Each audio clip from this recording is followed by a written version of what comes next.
There's a place in Nigeria called Idemili in Anambra State. If you go there, you don't kill python. It's an ancient landmark. If you kill a snake there, you will do burial as if you are burying a human being. If snake enter your house, they are the priests there. You have to go and call them, and they will tell you, bring chicken, bring this, bring goats, for them to remove that snake from your house. That's their custom. So they protect the snake. They believe that they are children of the snake. They worship the snake. If you can't eat their snake, you can't kill their snake, they will fight you. Now you must understand that Africa got all their culture from fear factor. That snake the people of Idemili are worshiping, that's python, is a shy python. It's an endangered species. It doesn't harm. So the forefathers wanted to protect it, so they now built a fear factor around it, that if you kill it, this will happen to you. Many of your customs in Africa was originated from fear factor and ignorance. Let me tell you how Africa get their culture. They go to the river, they pick a fish that have poison in its body, and they eat it and they die. Then they will tell you that the gods of this river don't want people to eat their fish.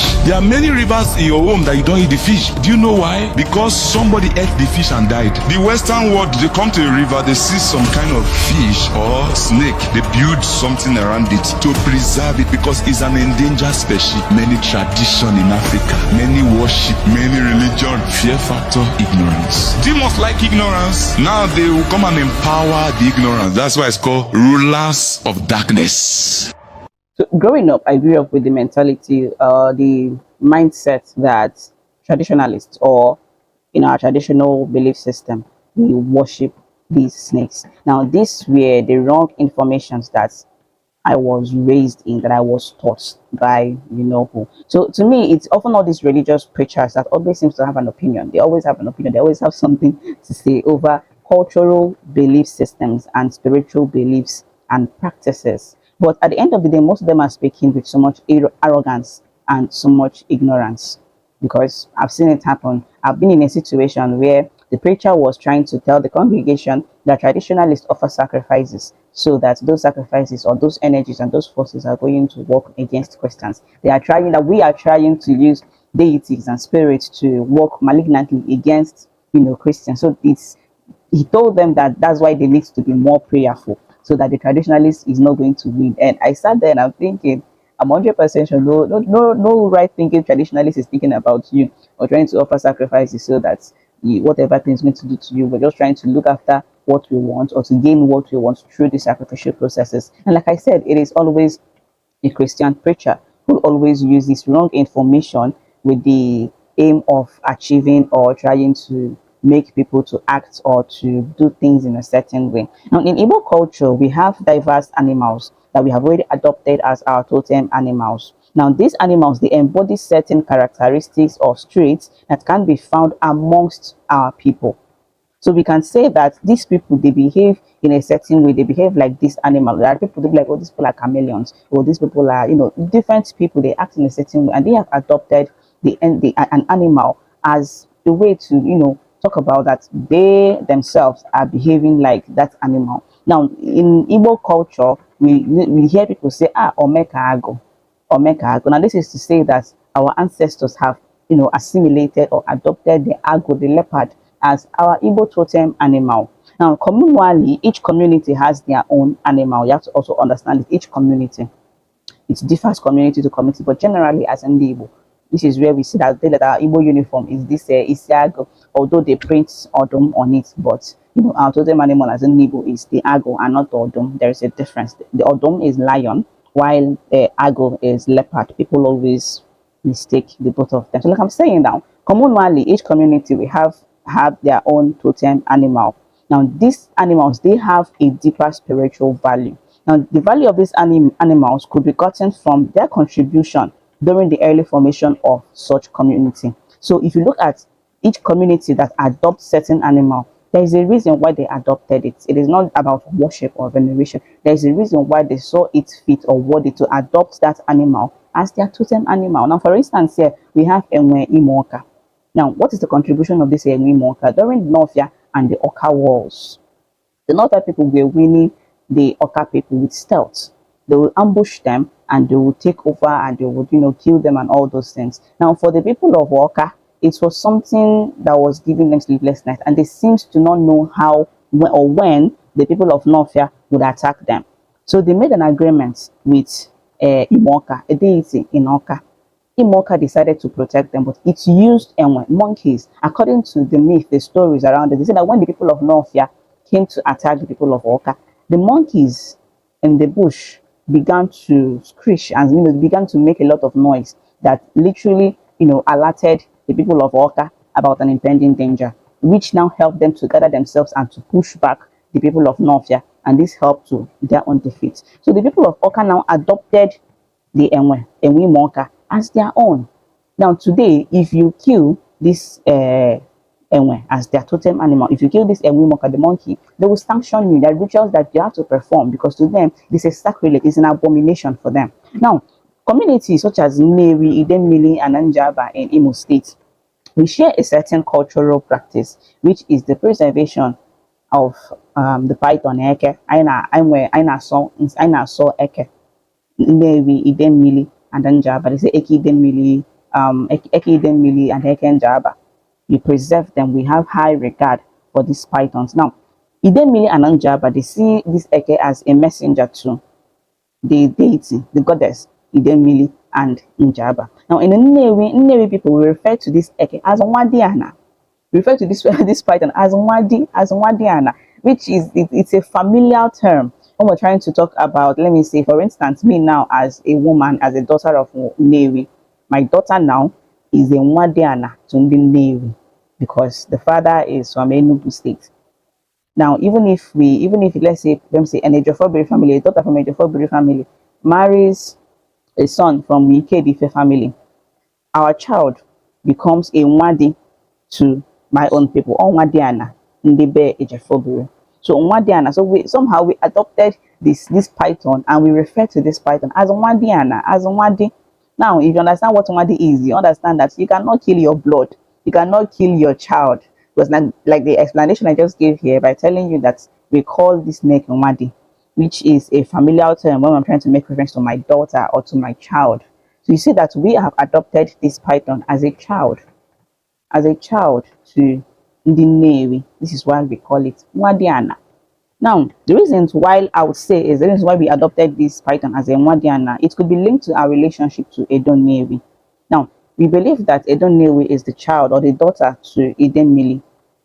And if you know that since Idemili is the mother to Edo Nnewi, there is a familiar relationship between the both of them, which now means that, and since Ide means the snake is a totem animal to Idemili, the child Edo Nnewi, we are bringing that cultural traits. We are adopting the child of Edo as our own. Adopting that totem animal. So I could say that the reasons why we have this thing is because of the link of Edo Nnewi and Idemili. Now, Edo originally is one of the progenitors of Nnewi. This is why they call Nnewi Anedo, lands belonging to Edo. There are other communities we say land belonging to an Edo. So this is just me trying to create a relationship. Why we call it Nwadi, but generally we call this next Nwadiana. So we see here that the regard that we offer to Idemili is, and to the regard that we are offering to Edo Nnewi is, everything that she came to Nnewi with, because the stories also have it that she also came with a pot of gold. This is where they tell you that she came with a pot of wealth and she got it from her mother, Idemili. So if we are adopting her pot of wealth, because so that they will tell that this is why Nnewi people are very wealthy. You will not see a hungry man on a Nnewi and they are so successful wherever they go. This is because of Edo Nnewi. The stories, myth will tell you that she came with a pot of gold. So if we are adopting her pot of gold, we should also adopt her mother's totem animal, because the pot of gold were things given to her by her mother. So we are also adopting everything about her. So this is why we are making reference to the python, the Eke, as Nwadi. Now, the regard that we have for the Eke is we got it from Edo Nnewi, which also served as our mother, because she was one of the progenitors that established Nnewi and some of its environments. Now, unlike the belief of this pastor that the Idemili people and by extension the Nnewi and the Njaba community, that we worship these Eke. No. Now we also see this Eke as a protector. Now the stories have it here that when a nursing mother is about to, maybe she wants to go to market, she wants to just do one or two things outside of the home, she says, oh, Eke warfare, I'm going out, come and take care of my child for me. So the stories have it that she would come back and she would see the child being protected by an Eke, by a snake. It will curl up and around it, or maybe when she's coming back, she will see the snake slithering into the forest or into the farm. So you see here that we it looked as a protector, and because of that relationship, we adopted it and we began to conserve it and we began to preserve it. Now and finally, our ancestors lived in harmony with this python. We did not attack it and it did not attack us. They found a way to coexist with one another. Now, if you mistakenly kill the eke, it's a taboo. It's a taboo, and you will need to perform it properly. On the daughter, you're going to get like a small casket.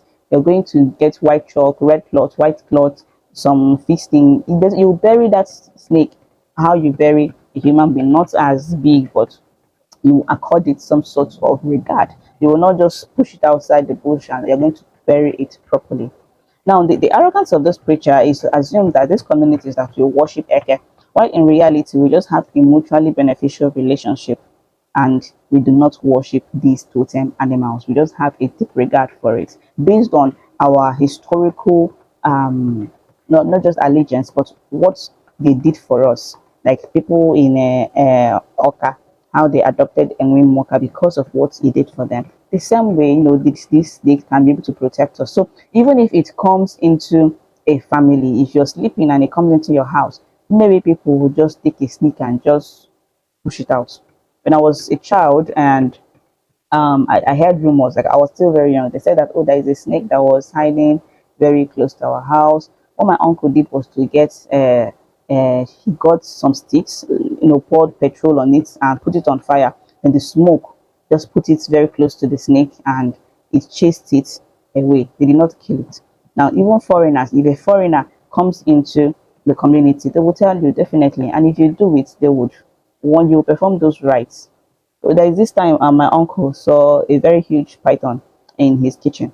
What he just did was just to bring it and took it out. He took it out. Now, when he was about to take it out, some of the our tenants were now like, "Oh, that they should." I think they're from a point state. Sorry to boy people, but that people are they're like, "Oh, you should give it to us. Let us eat." Guinea Kwema was like, "Ha, I beg you, don't put me into wall, don't put me into trouble, and all those things." So this preacher is horribly wrong.